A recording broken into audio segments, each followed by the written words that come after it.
महर्षि के चरणों में नमोस्तु, समक्ष शुल्लक जी के चरणों में इक्षामि। महर्षि, हमारा प्रश्न है कि कन्यादान क्या है? हाँ, कन्यादान क्या है? मुझे लगता है कुछ दिन पहले भी ये सवाल यहाँ आया, कहीं और आया, मुझे यहीं आया था, कुछ दिन पहले आया था, रास्ते में आया, कहीं आया। आज ये कन्यादान शब्द को सुनकर कन्याओं के मन में ऐसा लगता है कि जैसे हम कोई सामान है कि हमारा दान किया जा रहा है ना? शायद सवाल आपका इसीलिए होगा। लेकिन मैं आपसे कहना चाहता हूँ, ये भारतीय संस्कृति की बहुत उत्कृष्ट अवधारणा है, इसे समझने की कोशिश कीजिए। कन्यादान का मतलब क्या है? कन्यादान कोई व्यक्ति जिसने अपने पेट से बच्चे को जन्मा, जो बेटी है किसी की, जो उसके कलेजे का टुकड़ा है, 20, 22, 25 साल तक जिसे पाल पोस कर बड़ा किया, उस व्यक्ति के लिए किसी के वंश को चलाने के लिए देना कोई सामान्य बात नहीं है। पुराने जमाने में जब किसी का बच्चा बड़ा होता था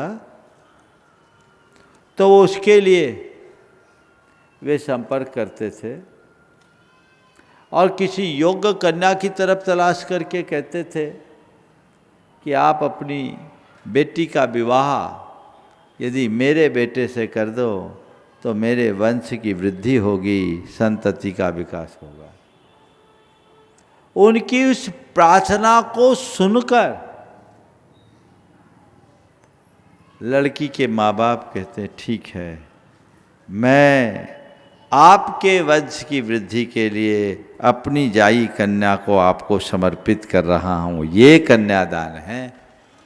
तो कन्यादान दान नहीं, सामने वाले पर एक बहुत बड़ा एहसान वंश की वृद्धि का।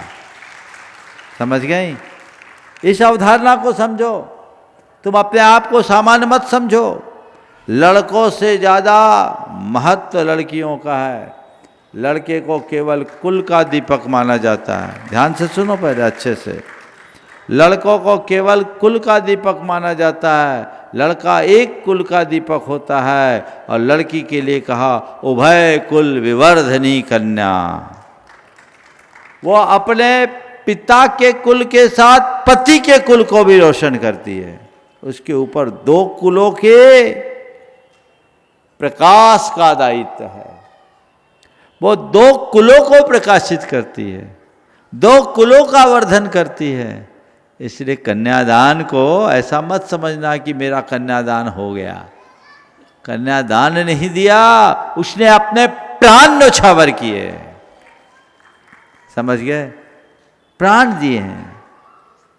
ये हमारे देश की परंपरा रही और ये शब्द भारत में ही मिलेगा, बाहर नहीं, क्योंकि अन्य सभ्यताओं और संस्कृति में यह अवधारणा ही नहीं है। ये भारत की विशेषता है।